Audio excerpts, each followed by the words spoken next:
This is Casey Suchan with The Animal People, and it is such a privilege to be here with Jewel B on So Booking Cool. So Booking Cool.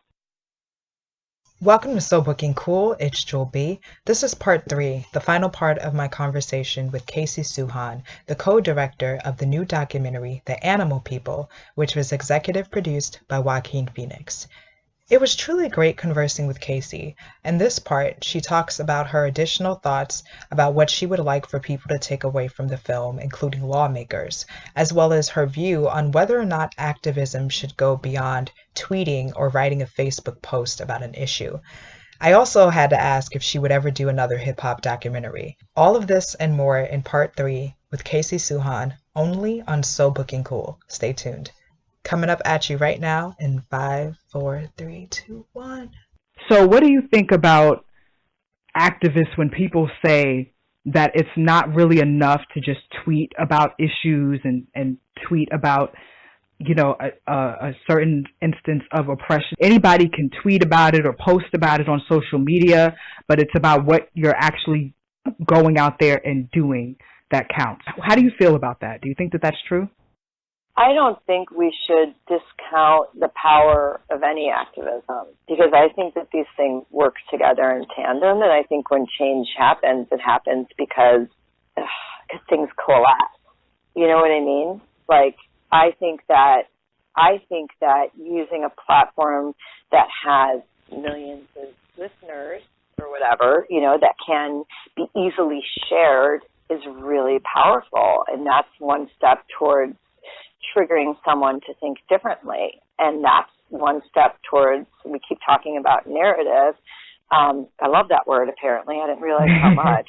But that's one step towards reframing the narrative and making people see, like, well, maybe everything isn't what she thought it was. Like, we need to look at how these people are being treated. These animals are being treated. The forests are burning down, et cetera, et cetera. Like, that's really powerful, because that's like that outreach and that storytelling is really powerful. And I think that part of the reason this campaign was so successful was because it started with the internet. The internet was just kind of a thing in 2000, when this campaign was taking off, that people were starting to have access to in their own homes. It was becoming like affordable. It was becoming a thing. We all take that for granted now. So I think tweeting and connecting in social media platforms is super important. It also can connect you to gather at a place in the same time. But I do think that what Josh says in the film is super powerful, right? That there is something to be said at a certain point about getting in the way. Sometimes you also have to get in the way. And I think that means with your body sometimes that means in other ways. But these things I don't think it's one or the other. But I do think, what is it? Sometimes you have to rise up with your hands or nothing changes. And I think that that's super powerful, and it's something that I think about all the time. Oh, I love that. I mean, it's such a beautiful moment when he says that, right? And it's like when people speak something that's true and you know it to be true, it just gets you in the gut. And for me, when Josh says that, that's one of those moments. Like, okay, how much change do I want to see, and how bad do I really want to see that change? What's that going to take? So I'm glad I got to get your answer on that. I'm glad. Yeah. What do you think? Well, I agree with you. I feel like people shouldn't sleep on or underestimate the power of speaking out, because in some ways that's how it can start. It can start by you saying something or acknowledging that something is wrong or something is an issue, and then it can grow into something more, into taking a stand. But because not even everyone wants to speak out. You have a lot of people who know that something is wrong and they know it's not right, but for whatever reason they might not always feel comfortable even speaking out. So I don't think that anyone should, underestimate the power of somebody who is using their voice. Absolutely. And you know what? Like with this campaign, the film is 90 minutes long, 96 with credits, whatever. So we had to make a decision to focus really on the elements of the campaign that the government took issue with and really elevated in the course of the story they told at trial, right? Yep. But there were so many tactics and elements to this campaign that we weren't able to talk about that were actually also really powerful. Like there was a group of elderly women in Florida who wrote letters. And sometimes their letter writing and sharing of this footage was enough to get a company to drop its involvement with Huntington Life Sciences. Sometimes it was a flurry of phone calls of people saying, did you know that this happened? Did you know that this abuse happened and that they were called out by the other? And here's a copy of it, and we think you should stop doing business with them. And that company would say, you know what? You're right, we should. They dropped hundreds of companies dropped their business with Huntington Life Sciences, and it wasn't always this kind of like what one would call like, I don't like using the word aggressive, but aggressive, that's what I think I'm using air quotes right now, aggressive protest tactics. That's maybe what some people would frame some of the tactics in this film as. But that's not all that was being done on the campaign. It was really a lot going on. Now, with someone taking that phone call and then dropping their business with Huntington Life Sciences because they went online and they saw that, oh, look at this pressure campaign that's going on for the people who don't. Maybe, but that's the thing, right? It works together. Like these strategies work together. So you got to think about it like holistically. I think when you're pushing back against abuse, and you're thinking about mounting a campaign, I hope people go online and research about this campaign because the film couldn't possibly touch on all of it. But it was a multitude of pressure coming from, both these more kind of in-your-face, quote-unquote, in-person tactics. But there was also a lot of stuff, if you weren't comfortable with that, there was a place for you in this campaign. And I think that's, too, why it worked. Wow. I mean, we could go on and on and on. I just really should have done a 12-part series, in my opinion. Like, we didn't even get to talk about prison, like, oh, my God, none of that made the cut. Andy Suchan, one of the defendants in this case, was put into a CMU, let me get this right. I'm going to get it wrong. Communication Management Unit. He was he was moved to a Communication Management Unit in Marion, Illinois, I think that's where he was put. But where it was all about like stopping him having access to the outside world and controlling his voice. There's an amazing story there. We now have two of these. I think it's just two. I'm not sure how many facilities we have of that in our country. There's some, you can read about CMUs and everything, but just the way they were treated like through that system too is like crazy. But Communication Management Unit facilities in this country are wild, just wild. So there's a lot of stuff like that we couldn't even get into. It's sad. Would you continue it? This project? Like, yeah. Would I do more on it? Yeah. I don't know. I mean, everybody would have to. That's a question that's not just for me. I think. I think that's a question for everybody in this story. I think. So I don't know. Right. And I guess I would ask people to do research, like to use this as like, I remember seeing The Cove. Did you ever see The Cove? No. Oh, no. you got to see The Cove. Oh, okay. I'll check it out. Prepare to have your heart cracked wide open. But I remember seeing that movie and just like diving into, the internet for like hours. So I think that right now, that's probably the best strategy is like, know that this is just the tip of the iceberg. This movie is just the tip of the iceberg. So, do you ever do another like hip hop documentary like Beef? I used to watch those, by the way. I had the DVDs. You had the DVDs? That's yeah. So rad. Yeah. Those projects were so fun. Like, talk about amazing stories. Of course, like, I'm open to doing anything, like I've been so blessed that I've had the opportunity to like talk to and like tell stories about so many amazing people. Yeah, you've done it all. Of course I would. Yeah. I've been very, very, very, very, very, very, very blessed and feel so grateful. And I'm open to everything and anything. I mean, absolutely. I love that work.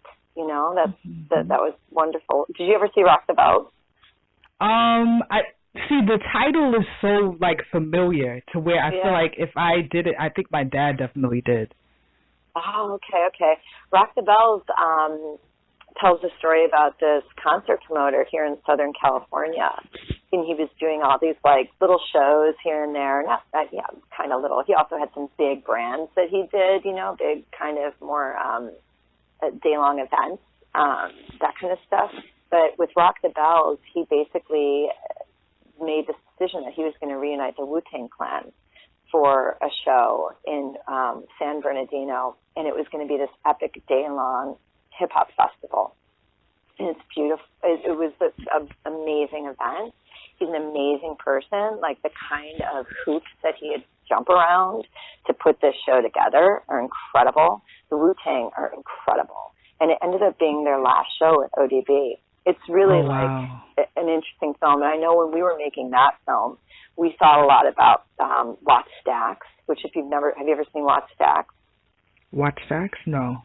Watt Not Stacks, yet. WATTF Stacks. Oh, man. I gotta add that to my list. Such a good movie about a concert that was put on here in Watts. God, I forget the year.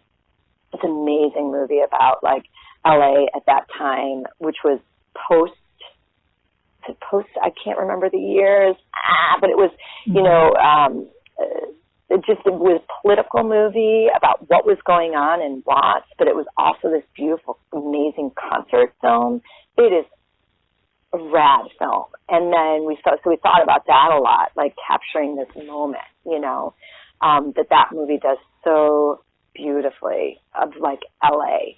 And then Woodstock, which captures a totally different kind of moment. But those being like in Gimme Shelter, right? These kind of concert movies that are telling different kinds of like, that there's other stories like running through them that's not just about like the concert. That's what we were kind of inspired by when we made Rock the Bells. Oh my God, you got to see Woodstock. But oh my, they're both such wonderful, wonderful films.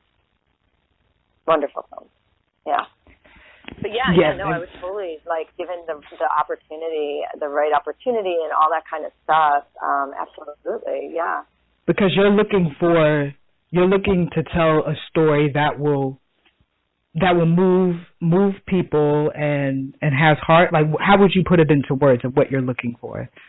The kind of work that I like doing. Yeah. I like doing work that kind of finds common humanity in maybe places you wouldn't expect to find it.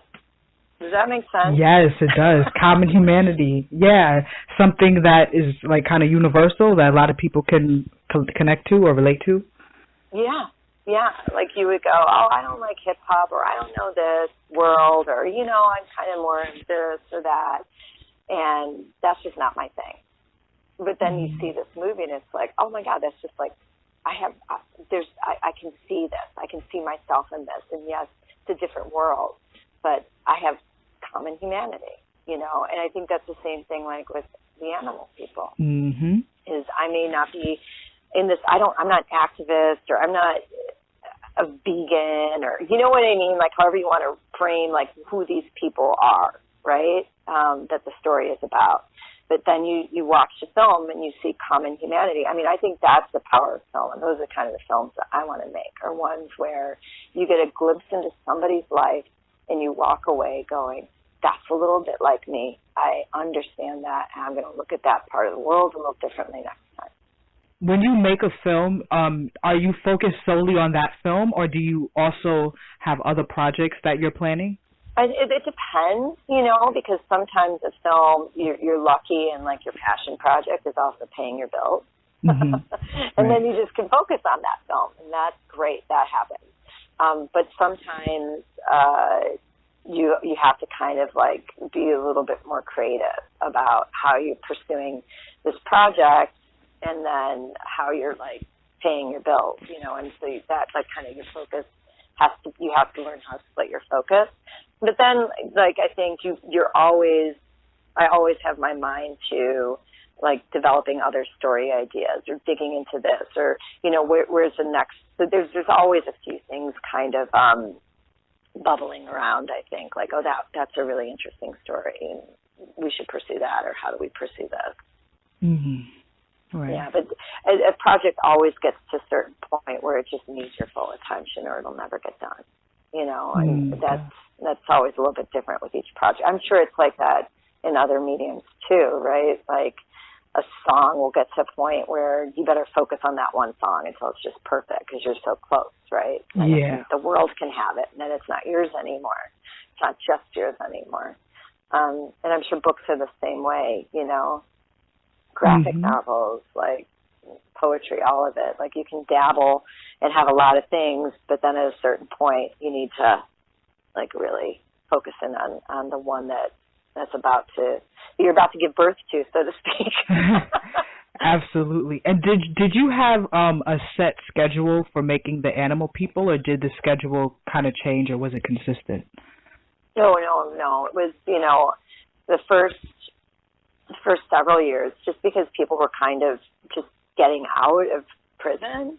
So it was, let's interview this person. And then, now we learned this about the story. Let's go back and interview them. So it was very much like just gathering. It wasn't until the last, I guess, couple of years that we really and gathering and putting it into, is this the right format to tell the story in, or is this the right way to frame the narrative? And, calling through that footage and working with it all those years. And now we need to go talk to this person. And, now we got access to discovery. We need to go through all like the FBI wiretaps and, all that kind of stuff. That it was kind of like a little bit more happening at the same time that we were working on other projects.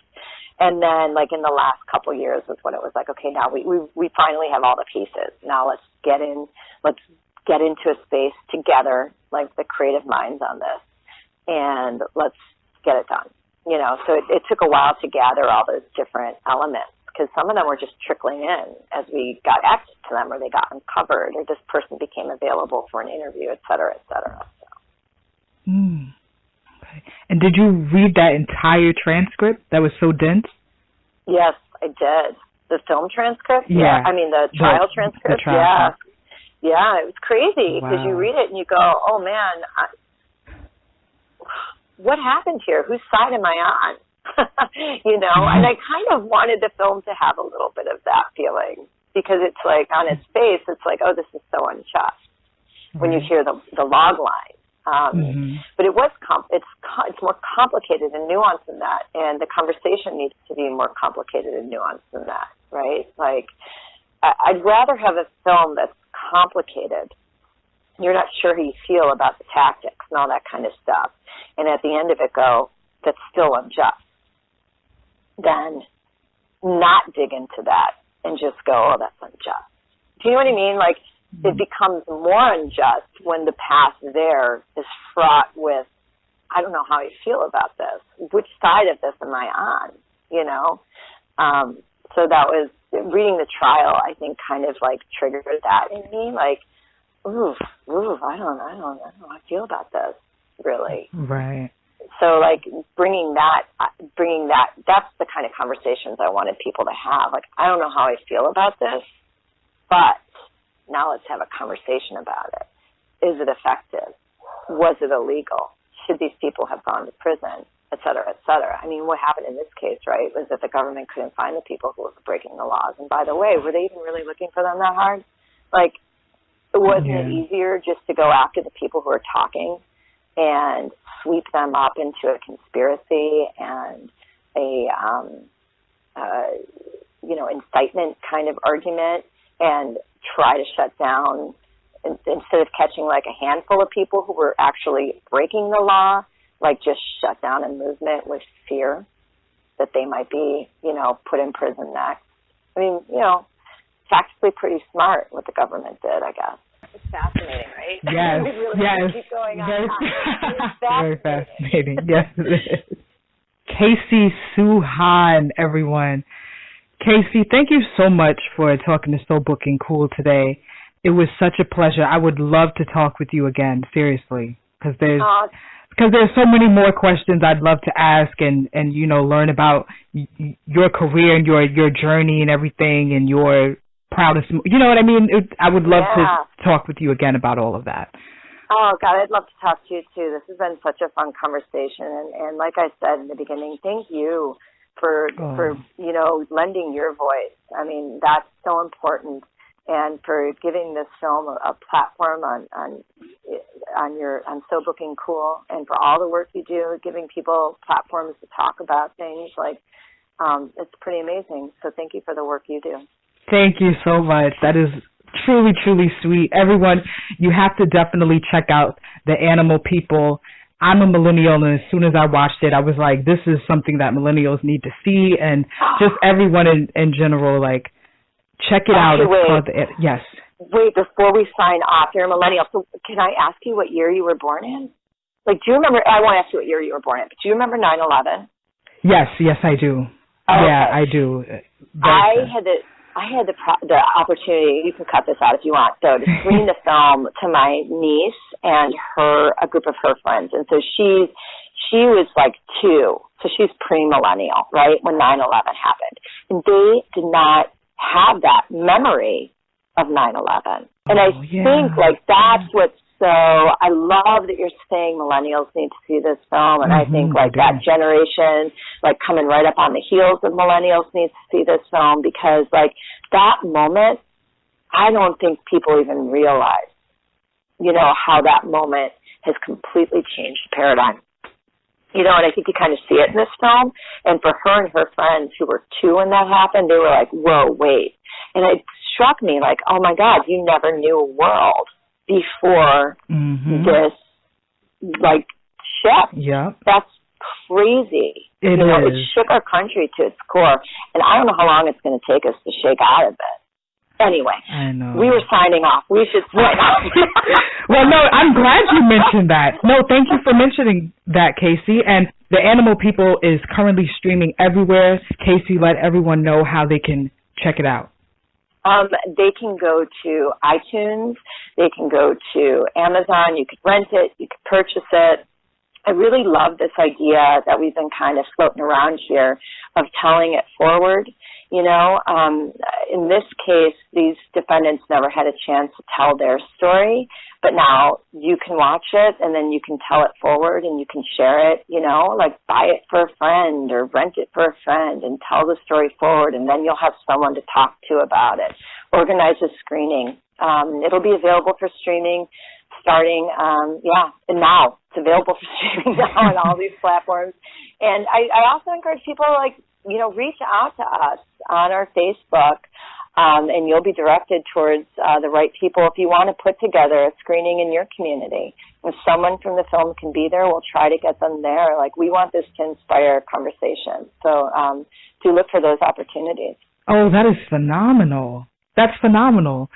And what is the Facebook link? I mean, not the link, but how can people find it? Is it called The Animal People?